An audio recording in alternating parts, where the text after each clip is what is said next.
भारत माता की, भारत माता की। राजस्थान के राज्यपाल हरिभाऊ बागड़े जी,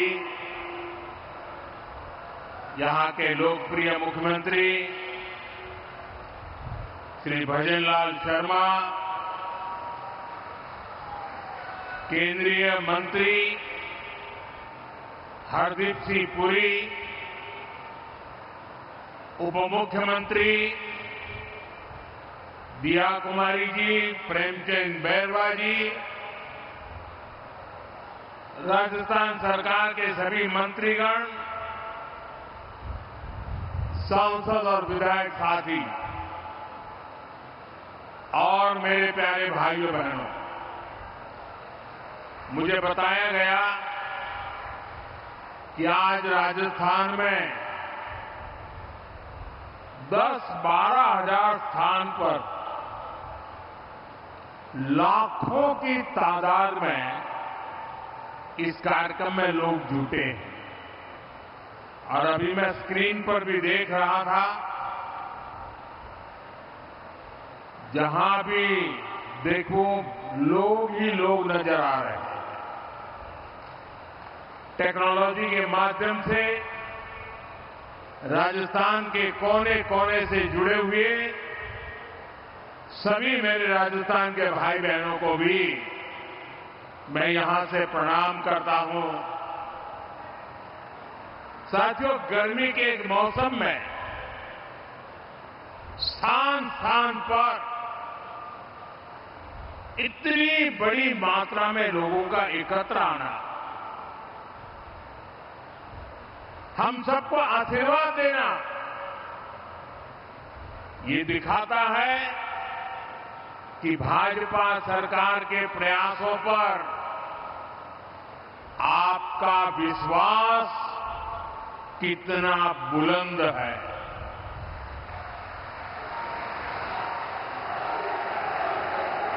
मैं इस समर्थन और स्नेह के लिए राजस्थान की माटी का ऋणी हूं। भाइयों बहनों, ये धरती अनगिनत वीरों के शौर्य की साक्षी रही। इस रण के कण कण में, कण कण ने हमें स्वाभिमान को सर्वोपरि रखने की सीख दी है। और स्वाभिमान व्यक्ति का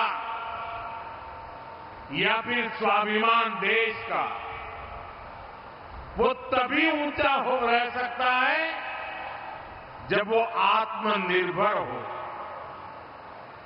दूसरों पर कम से कम निर्भर हो। आज राजस्थान की इस धरती से भारत ने विकसित होने, आत्मनिर्भर होने की दिशा में एक बहुत बड़ा कदम उठाया है। आज इस रिफाइनरी को देश को समर्पित किया गया है। ये रिफाइनरी यहां हजारों लोगों के रोजगार का माध्यम बनेगी। मैं राजस्थान के युवाओं को इस रिफाइनरी की विशेष तौर पर बधाई देता हूं। साथियों, आज का दिन साक्षी है कि बीजेपी सरकारें परियोजनाओं को सिर्फ शिलान्यास करके नहीं छोड़ती है, बल्कि हम उन परियोजनाओं को पूरा करने के लिए भी दिन रात एक कर देते हैं। 2 महीने पहले यहां जो हादसा हुआ, उसके बाद इतनी तेजी से काम पूरा कर लेना, ये भी परिश्रम की पराकाष्ठा का उदाहरण है। आप सबने दिखा दिया है, चुनौती चाहे कितनी भी बड़ी और अप्रत्याशित क्यों न हो, नया भारत अपने संकल्पों से न पीछे हटता है और न ही अपनी रफ्तार कम करता है। भाइयों बहनों, आज राजस्थान में विकास के कई और भी कीर्तिमान स्थापित हो रहे हैं। आज ही जोधपुर में नए एयरपोर्ट टर्मिनल का उद्घाटन किया गया है और मैं सोशल मीडिया में देख रहा था कि नए टर्मिनल का आर्किटेक्चर, इंटीरियर ये सोशल मीडिया में छाया हुआ है। चारों तरफ राजस्थान ही राजस्थान दिख रहा है। साथियों, ये मारवाड़ में पर्यटन, व्यापार और रोजगार को नई गति देगा। इस कार्यक्रम में जो लोग जोधपुर से जुड़े हैं, मैं उनका विशेष रूप से अभिनंदन करता हूं। जोधपुर से ही आज उड़ान योजना के नए चरण की भी शुरुआत हुई है। इसके तहत छोटे छोटे शहरों और दूर दराज के क्षेत्रों को एयर कनेक्टिविटी से जोड़ा जाएगा। साथ ही अब जयपुर में मेट्रो का विस्तार भी होने जा रहा है। भाइयों बहनों, शेखावटी क्षेत्र के जल संकट को दूर करने का इंतजार भी अब खत्म होने जा रहा है। मैं इन सभी प्रोजेक्ट्स के लिए राजस्थान के मेरे भाई बहनों को बहुत बहुत बधाई देता हूं। साथियों, आज राजस्थान के करीब 54,000 युवाओं को सरकारी नौकरी का नियुक्ति पत्र भी मिला है। मैं नियुक्ति पत्र पाने वाले सभी युवाओं के उज्जवल भविष्य की कामना करता हूं और उनका युवा मन राजस्थान के उज्जवल भविष्य को और मजबूती देगा। मैं सबको शुभकामनाएं देता हूं। साथियों, आज राजस्थान की इस धरती से मैं देश के एक और सामर्थ्य की चर्चा करूंगा। आप भी देख रहे हैं, पश्चिमी एशिया में युद्ध की वजह से पूरी दुनिया में हाहाकार मचा है। हर देश त्रस्त है। इस युद्ध ने 21वीं सदी के सबसे बड़े ऊर्जा संकट को जन्म दिया। बड़े बड़े देश आज ईंधन की किल्लत से जूझ रहे हैं। लेकिन साथियों, 21वीं सदी के सबसे बड़े ऊर्जा संकट पर 21वीं सदी के नए भारत की इच्छा शक्ति और भारत के प्रयास इस संकटों पर भारी पड़े हैं। भारत ने हर स्तर पर सही फैसले लिए, संकट का समय रहते सटीक आकलन किया, प्रभावी रणनीति बनाई, भारत के संसाधनों का संतुलित प्रयोग किया, भारत की डिप्लोमेटिक पावर का सकारात्मक इस्तेमाल किया और तब जाकर भारत संकट से उबर पाया है। साथियों, जब सार्वजनिक तौर पर कुछ ताकतें अफवाह और आशंका फैलाने में व्यस्त थी, तब किस स्केल पर दिन रात काम हो रहा था,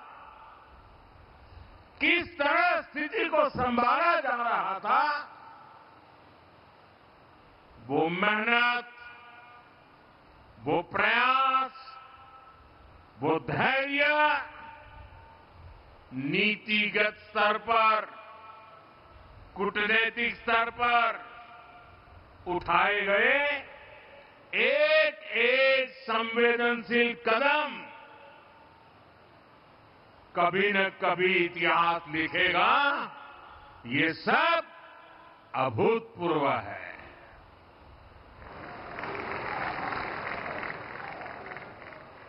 मैं एक उदाहरण देता हूं।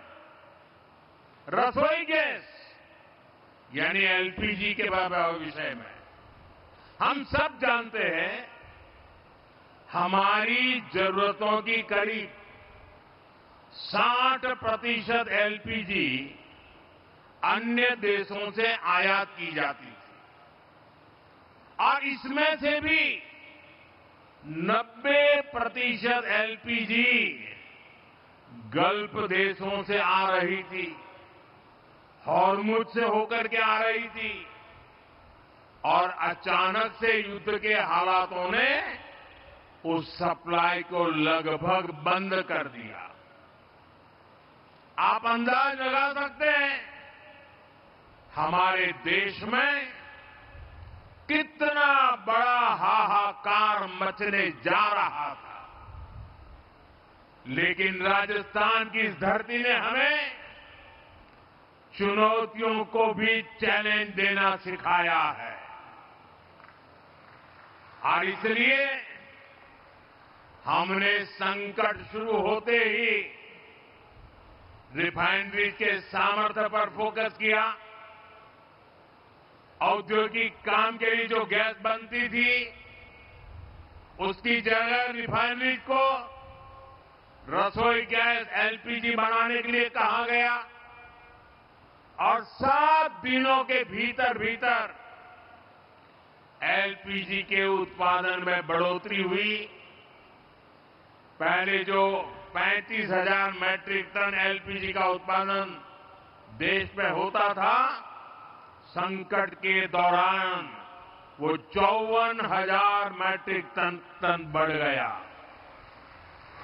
जिन रिफाइनरीज ने पहले कभी एलपीजी नहीं बनाया था, उन्हें भी इसके लिए कॉन्फ़िगर किया गया। साथियों, रसोई गैस की डिमांड का पूरा लोड एलपीजी पर न पड़े, सरकार ने इसका भी ध्यान रखा। पीएनजी कनेक्शन यानी पाइप से रसोई गैस के कनेक्शन बढ़ाने का अभियान चलाया गया। बहुत ही कम समय में भारत ने करीब 11 लाख से ज्यादा घरों को गैस का पीएनजी कनेक्शन से जोड़ दिया। भाइयों बहनों, हमने एक और सप्लाई को सुनिश्चित किया। दूसरी ओर घरेलू उपभोक्ताओं पर बहुत बोझ भी नहीं पड़ने दिया। जो हालात थे, उनमें घरेलू गैस सिलेंडर की कीमत 2,000 रुपये तक जा सकती थी। बड़े बड़े मार्केट एक्सपर्ट यही आकलन कर रहे थे। लेकिन हमारे यहां अभी भी घरेलू एलपीजी सिलेंडर 950 से भी कम में दिया जा रहा है। गरीबों को तो उज्ज्वला सिलेंडर 650 के भी भीतर पड़ रहा है। अब से 2 दिन पहले सरकार ने कमर्शियल गैस की कीमतों में भी बहुत बड़ी कटौती कर दी है। ये दिखाता है कि हमारी सरकार कितनी संवेदनशीलता से काम कर रही है। साथियों, युद्ध की वजह से डीजल पेट्रोल पर आया संकट भी बहुत बड़ा था। हमारे देश में तेल के बड़े बड़े कुएं नहीं हैं। जब ये संकट बढ़ा तो क्रूड ऑयल की कीमतें $70 प्रति बैरल से $120 प्रति बैरल तक पहुंच गई थी। आयात के रास्ते भी बंद थे। दुनिया के कई देशों में डीजल पेट्रोल की कीमतों में 40 से 50% का इजाफा हो गया। कई देशों में तो डीजल पेट्रोल कोटे के आधार पर मिलने लगा था। लेकिन भारत में एक दिन भी ऐसे हालात नहीं आए। अफवाहें बहुत फैलाई गई, लोगों को डराया गया, भड़काया गया, राजनीति के खेल खेले गए। लेकिन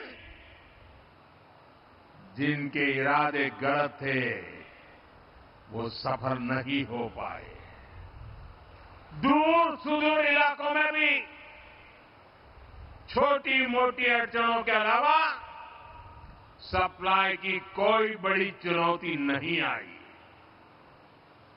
अप्रैल से जून के बीच ही अकेले डीजल पेट्रोल में 75,000 करोड़ रुपए से ज्यादा का घाटा कंपनियों को उठाना पड़ा। यानी एक नई रिफाइनरी बन जाए इतना घाटा सहना पड़ा। और इस घाटे को पूरा करने की जिम्मेदारी सरकारी खजाने से उठाई गई। हमने प्रति लीटर 10 रुपए की एक्साइज ड्यूटी भी कम की और बहुत ज्यादा बोझ जनता पर नहीं पड़ने दिया। साथियों, युद्ध के इसी समय में भारत की दूसरे देशों के साथ जो दोस्ती है वो दोस्ती भी बहुत काम आ गई। जब ये संकट शुरू हुआ था उससे पहले भारत 25-26 देशों से ही ईंधन का, ऊर्जा का आयात करता था। लेकिन संकट के समय भारत की डिप्लोमेसी का जलवा दिख गया। दूसरे देशों के साथ हमारे अच्छे संबंध इस संकट की घड़ी में बहुत काम आए। युद्ध के दौरान ही भारत 40 से ज्यादा देशों से ईंधन मंगाने लगा। भारत ने दुनिया को स्पष्ट संदेश दिया कि हमारे लिए राष्ट्रहित और राष्ट्र के नागरिकों का हित सर्वोपरि है।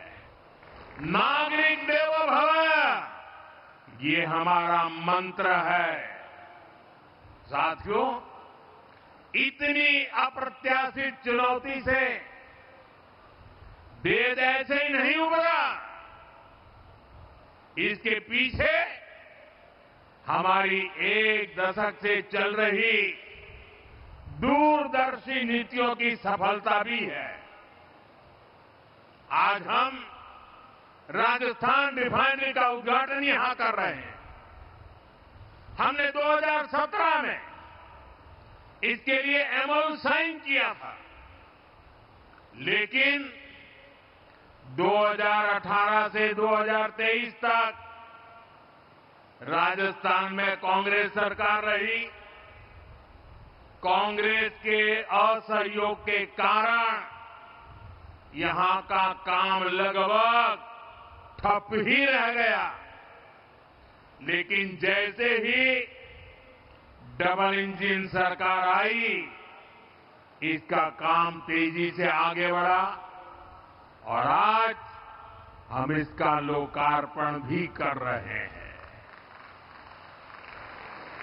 और आप तो जानते हैं मेरी कार्यशैली, जिसका शिलान्यास हम करते हैं उसका लोकार्पण भी हम ही करते हैं।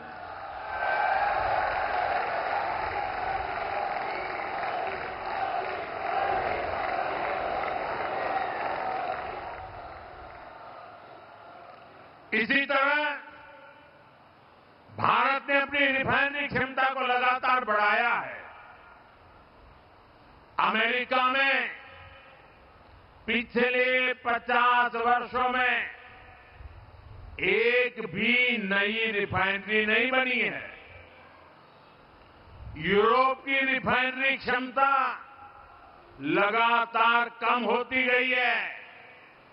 वहीं भारत आज विश्व की चौथी सबसे बड़ी रिफाइनरी क्षमता वाला देश बन चुका है। और हम यहां रुकने वाले नहीं हैं। आने वाले वर्षों में ये क्षमता और भी बढ़ने वाली है। इन्हीं प्रयासों के कारण भारत सदी के सबसे बड़े ऊर्जा संकट से लड़कर उबरा है। साथियों, दुनिया में युद्ध और अशांति से हमारे किसानों के लिए भी चुनौतियां पैदा होती है। अभी वेस्ट एशिया क्राइसिस, खाड़ी के देशों का संकट और इसके पहले यूक्रेन युद्ध के कारण दुनिया में खाद का बड़ा संकट भी पैदा हुआ। फर्टिलाइजर के लिए समस्या पैदा हो गई। यूक्रेन युद्ध के बाद एक समय एक यूरिया की बोरी की कीमत 3,000 रुपये से भी ऊपर पहुंच गई थी।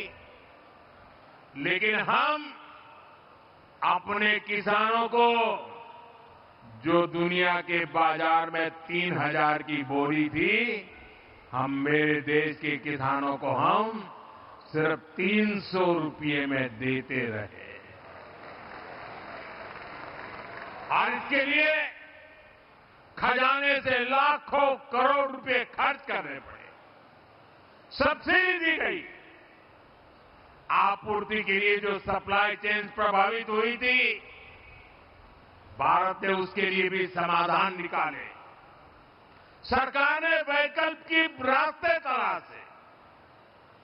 हमने कई देशों में हमारे दूतावासों को विशेष जिम्मेदारी सौंपी। दूसरे देशों से उर्वरक खरीदने की, खाद खरीदने की पहल की। आयात के साथ साथ हमने घरेलू उत्पादन भी बढ़ाया, उस पर ध्यान केंद्रित किया। और इतना ही नहीं, हमने प्राकृतिक खेती जैसे विकल्पों को भी बढ़ावा दिया और जमाखोरी और कालाबाजारी के खिलाफ भी सख्ती की। साथियों, इसी तरह हमने हमारे उद्योगों का, एमएसएमई का भी ध्यान रखा। एमएसएमई को बढ़ती लागत का सामना करना पड़ रहा था। इसलिए हम emergency credit line guarantee scheme का एक नया चरण लेकर आए।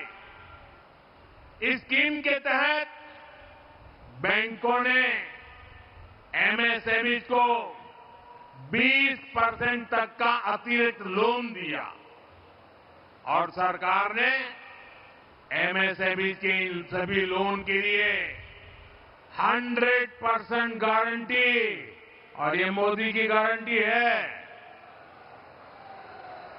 इसका बहुत लाभ लघु उद्योगों को मिला, कुटीर उद्योगों को मिला। ऐसे ही अनेक फैसलों का नतीजा है कि आज हमारे छोटे बड़े उद्योग खुद को सुरक्षित महसूस कर रहे हैं। साथियों, हमारी सरकार ने निरंतर निर्णय लिए क्योंकि हमें भारत के सामर्थ्य पर भरोसा था। हमें हमारे देशवासियों की क्षमताओं पर, उनकी सूझबूझ पर हमारा 100% भरोसा था। और आज मैं 140 करोड़ देशवासियों का आभार प्रकट करता हूं। मैं देशवासियों को नमन करते हुए धन्यवाद कहता हूं। जिस तरह वो इस मुश्किल समय में देश के साथ मजबूती से खड़े रहे, जिस तरह देशवासियों ने अफवाह, डर और भ्रम फैलाने वालों का सामना किया, देश में अस्थिरता फैलाने की साजिशों को नाकाम किया, देश उसी विश्वास के भरोसे आगे बढ़ पाया है। जो लोग भारत को असफल होते देखना चाह रहे हैं, इसके लिए भविष्यवाणी भी करने लग गए थे, वो जरूर आज निराशा की गर्त में पड़े होंगे।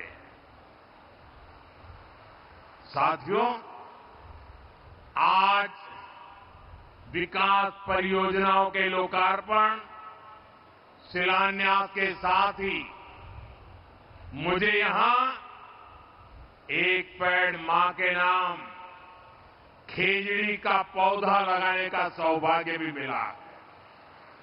मैं जानता हूं कि राजस्थान में खेजड़ी का कितना महत्व है। बढ़ते रेगिस्तान को रोकने में इसकी बहुत सार्थक भूमिका रही। इसलिए ये वृक्षारोपण हमारी कार्य संस्कृति का उदाहरण भी है। हमें प्रगति की नई ऊंचाइयों को भी छूना है और हमें पर्यावरण का संरक्षण भी करना है।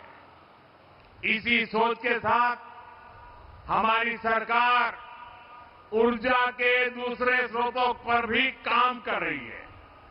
खासकर राजस्थान पर सूर्य देवता की कुछ ज्यादा ही कृपा है, इसलिए यहां विश्व स्तरीय सोलर पार्क बनाने का काम चल रहा है। पीएम सूर्यघर मुफ्त बिजली योजना के तहत भी राजस्थान में 1.5 लाख से ज्यादा घरों को सोलर से जोड़ा जा चुका है। पीएम कुसुम योजना के तहत भी राजस्थान में किसानों को 65,000 से ज्यादा सोलर पंप भी दिए गए हैं। साथियों, कठिन से कठिन लगने वाले संकल्प भी सिद्ध हो जाते हैं अगर उनके पीछे की नीयत साफ हो। यही बीजेपी और कांग्रेस में एक बहुत बड़ा अंतर है। साथियों, राजस्थान में पानी से जुड़ी परेशानियों का समाधान इसका एक और बड़ा उदाहरण है। आप सब जानते हैं, कांग्रेस की सरकारों ने कभी राजस्थान के जल संकट को दूर करने के लिए कोई ठोस काम नहीं किया। लेकिन बीजेपी क्षेत्रवाद और बंटवारे की सियासत नहीं करती। बीजेपी राष्ट्र प्रथम की भावना पर चलती है। हमने जब गुजरात में पानी पहुंचाने की योजनाओं पर काम किया था और राजस्थान को पानी देने की बात आई थी, मुझे बराबर याद है, हिंदुस्तान के हर कोने में एक राज्य दूसरे राज्य से पानी के लिए लंबे अरसे से लड़ाइयां चल रही है। राजस्थान के लोगों को भी लगता था कि पता नहीं गुजरात नर्मदा का पानी देगा कि नहीं देगा, लेकिन हमारा सौभाग्य था कि राजस्थान में भी बीजेपी सरकार, गुजरात में भी बीजेपी सरकार, उस समय मैं गुजरात में मुख्यमंत्री था, यहां बहन वसुंधरा जी यहां मुख्यमंत्री थी और हम दोनों ने मिलकर बिना कोई संघर्ष, बिना कोई वाद विवाद, बिना कोई आंदोलन, बिना कोई लड़ाई गुजरात से नर्मदा का पानी राजस्थान के साथ साझा किया और राजस्थान के कई गांवों तक मां नर्मदा का पानी पहुंच रहा है। अभी भजनलाल जी बड़े भावुक होकर पानी की इस काम का वर्णन कर रहे थे। भाइयों बहनों, अब जब राजस्थान और हरियाणा दोनों राज्यों में भाजपा सरकार है, तो पहली बार आपसी सहमति से समाधान निकाले गए। अब राजस्थान और हरियाणा सरकार मिलकर शेखावटी तक पानी पहुंचाएंगे। हाल ही में दोनों राज्यों के बीच समझौते पर मोहर भी लग चुकी है। इस समझौते के तहत हथनी कुंड बैराज से पानी राजस्थान लाया जाएगा।